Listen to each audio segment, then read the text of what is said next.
तरीके से मेरे बच्चों को उसकी आंख के सामने मरवाया।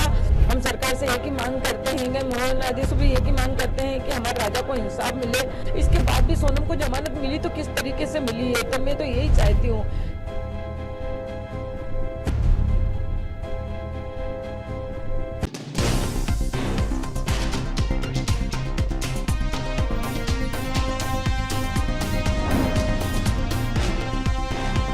नमस्कार, मैं हूं अंजू। आप देख रहे हैं द संकेत लाइव। दोस्तों, इंदौर के चर्चित राजा रघुवंशी मर्डर केस में मुख्य आरोपी पत्नी सोनम रघुवंशी को शिलांग कोर्ट से जमानत मिल गई है और इस फैसले ने न सिर्फ इस केस की दिशा बदल दी है बल्कि पुलिस की जांच प्रक्रिया और न्याय व्यवस्था पर भी बड़े सवाल खड़े कर दिए हैं। इस वीडियो में हम इस पूरे केस की टाइमलाइन, कोर्ट के फैसले की असली वजह, जांच एजेंसियों की कमियां और परिवार का दर्द और आगे क्या हो सकता है, इन सभी पहलुओं को विस्तार से समझेंगे ताकि आप पूरी तस्वीर को साफ तौर पर समझ सके। सबसे पहले समझते हैं कि यह मामला आखिर है क्या। दरअसल इंदौर के ट्रांसपोर्टर कारोबारी राजा रघुवंशी की शादी पिछले साल 11 मई को सोनम से हुई थी। शादी के कुछ ही दिनों बाद दोनों हनीमून के लिए मेघालय गए और यहीं से कहानी एक खौफनाक मोड़ ले लेती है।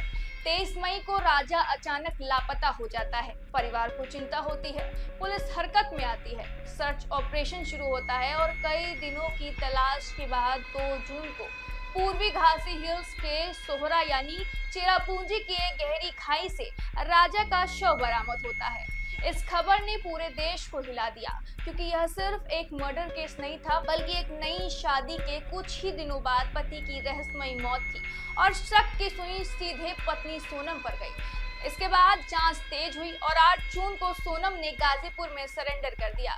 पुलिस ने दावा किया कि यह एक साजिश के तहत किया गया मर्डर है और इस मामले में कुल 5 आरोपी सामने आए, जिनमें सोनम के अलावा राज कुशवाहा और 3 कथित हमलावर विशाल चौहान, आकाश राजपूत, आनंद कुर्मी शामिल हैं। पुलिस के अनुसार ये लोग मध्य प्रदेश से मेघालय तक पहुंचे और हत्या को अंजाम दिया। लेकिन कहानी में असली ट्विस्ट अब आया है जब करीब 11 महीने बाद कोर्ट ने सोनम को जमानत दे दी और यह जमानत किसी सहानुभूति के आधार पर नहीं बल्कि कानून की प्रक्रिया में हुई गंभीर चूक के आधार पर दी गई है। अब जरा यहाँ ध्यान दीजिए क्योंकि यही इस पूरे केस का सबसे अहम और चौंकाने वाला किस्सा है।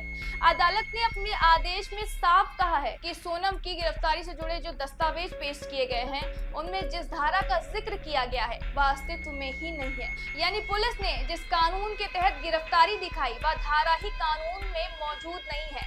दस्तावेजों में भारतीय न्याय संहिता यानी बीएनएस की धारा 403(1) का जिक्र था, लेकिन अदालत ने स्पष्ट किया कि ऐसी कोई धारा है ही नहीं और यह कोई छोटी मोटी गलती नहीं बल्कि बेहद गंभीर लापरवाही है। इतना ही नहीं, जिस हत्या के आरोप में सोनम को गिरफ्तार किया गया वह बीएनएस की धारा 103(1) के तहत बताया गया, लेकिन यह धारा भी गिरफ्तारी के तहत उसे बताए गए दस्तावेजों में दर्ज ही नहीं थी। अब कानून कहता है कि किसी भी आरोपी को यह बताना अनिवार्य है कि उसे किस अपराध और किस धारा के तहत गिरफ्तार किया जा रहा है ताकि वह अपने बचाव का अधिकार इस्तेमाल कर सके। लेकिन इस मामले में यही बुनियादी प्रक्रिया पूरी तरह नजरअंदाज कर दी गई। अदालत ने पुलिस के इस दलील को भी खारिज कर दिया कि यह सिर्फ एक क्लेरिकल एरर थी। कोर्ट ने साफ कहा कि यह कोई साधारण गलती नहीं बल्कि आरोपी के मौलिक अधिकारों का उल्लंघन है और जब गिरफ्तारी की प्रक्रिया ही कानून के मुताबिक नहीं हुई है तो पूरी गिरफ्तारी ही अवैध मानी जाएगी। यही वजह है कि अदालत को जमानत देनी पड़ी और अब यहाँ एक और बड़ा सवाल उठता है, क्या इतनी बड़ी जांच में इतनी बुनियादी गलती कैसे हो सकती है? क्या यह सिर्फ लापरवाही है या फिर सिस्टम की कोई गहरी कमजोरी? अब अदालत ने एक और अहम बात कही कि ऐसा कोई रिकॉर्ड नहीं मिला जिससे यह साबित हो सके कि सोनम को गिरफ्तारी के बाद वकील की सुविधा दी गई हो और जब उसे पहली बार कोर्ट में पेश किया गया तब भी यह साफ नहीं था कि उसे कानूनी सलाह का मौका मिला था या नहीं। यानी एक के बाद एक ऐसी चूक सामने आई जिसने पूरे केस की नींव को ही कमजोर कर दिया। हालांकि कोर्ट ने जमानत देते हुए कुछ सख्त शर्तें भी लगाई हैं, जैसे कि सोनम बिना अनुमति के शिलांग जिले से बाहर नहीं जा सकती हैं और उसे जांच में सहयोग करना होगा। लेकिन इसके बावजूद यह फैसला मृतक के परिवार के लिए किसी बड़े झटके से कम नहीं है। राजा रघुवंशी के परिवार में इस फैसले के बाद गुस्सा और निराशा दोनों साफ नजर आ रही है।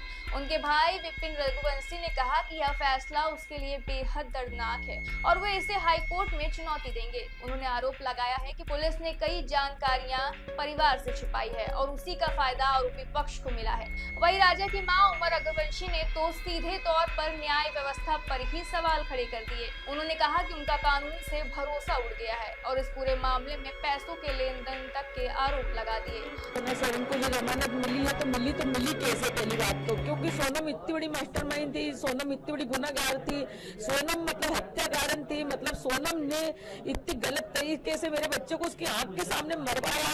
इसके बाद भी सोनम को जमानत मिली तो किस तरीके से मिली है? तो मैं तो यही चाहती हूँ कि है ना, या तो कानून मतलब है ना हमारा साथ नहीं दे रहा है, या तो पुलिस वाले ने हमारा साथ नहीं दिया, कुछ न कुछ तो है। देखो परिवार वाले ने तो सपोर्ट करा है और परिवार वाले वहां से जुड़े भी हैं, मतलब क्योंकि जब भी तो सोनम को जमानत मिली है, जब शिलोंग से परिवार वाला कोई भी नहीं जुड़ा होगा, कोई तो ऐसा होगा कि जो वहां से मतलब जुड़ा, ये लोग जिनके नहीं बैठे तो वहां से जमानत ऐसे कैसे मिल सकती है?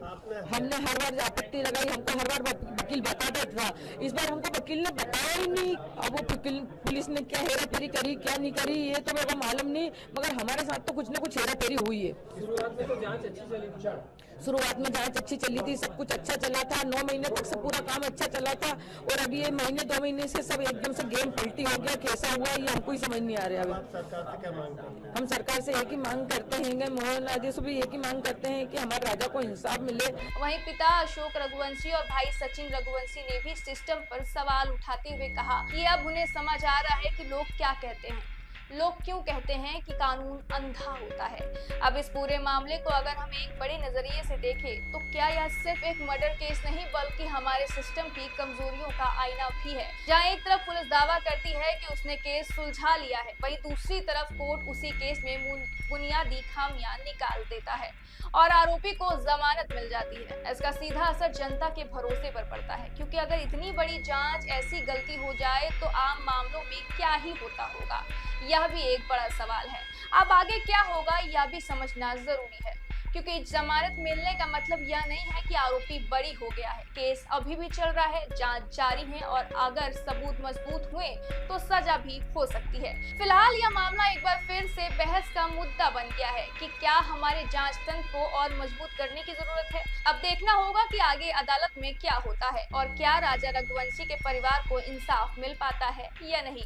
आप इस पूरे मामले को कैसे देखते हैं? अपनी राय कमेंट बॉक्स में जरूर दें।